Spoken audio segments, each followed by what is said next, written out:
Hello, and thank you for taking the time to watch this presentation about the BTEC National in Health and Social Care.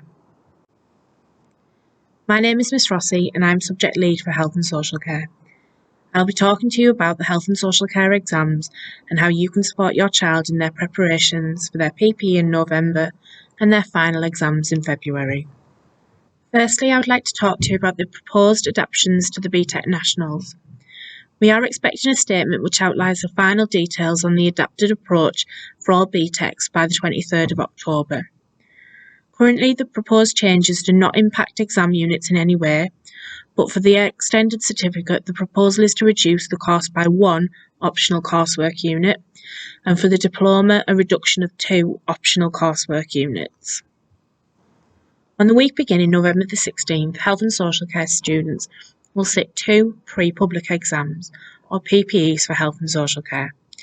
Students will complete Unit 1, Human Lifespan Development, and Unit 2, Working in Health and Social Care. Both assessments will last 90 minutes. The Unit 1 exam paper lasts for 90 minutes and is out of 90 marks. Students should aim to complete a mark a minute.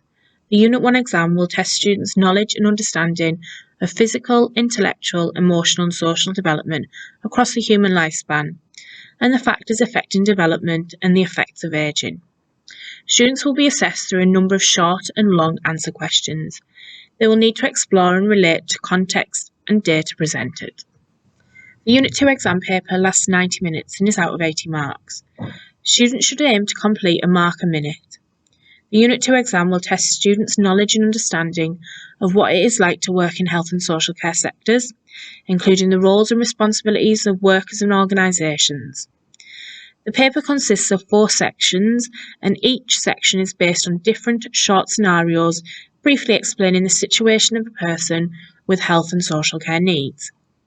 Each scenario is relevant to a different service user group, and each section of the paper is structured with 2, 4, 6 and 8 mark questions. Revision guides can be purchased from Miss Rossi for £8 and cover the content for both Unit 1 and Unit 2 exams. I'm going to speak to you about how to revise effectively and also offer some hints and tips to help students with their revision. Everyone is different and therefore what works for one person might not for another. It is important that students experiment with different revision techniques to find what works best for them. It is really important to know the specification of the exam board. In Health and Social Care, we study Edexcel BTEC Nationals. All students have copies of their learning journey, which outlines the journey they are undertaking in health and social care. Their core knowledge, which identifies key topics and key words that students need to revise so that they are successful in their exams. Flashcards are a great way to revise. They can be used anywhere and at any time.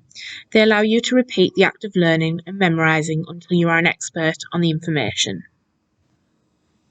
Using thinking maps is an ideal way of sorting information and building visual connections between topics and key themes. Students who test themselves often remember more information for longer.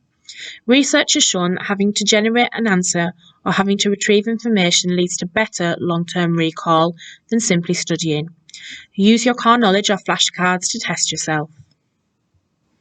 Practicing exam questions can help students to link different ideas and theories in different ways, and also practice structuring responses to questions. It also helps them to get used to using subject-specific terminology.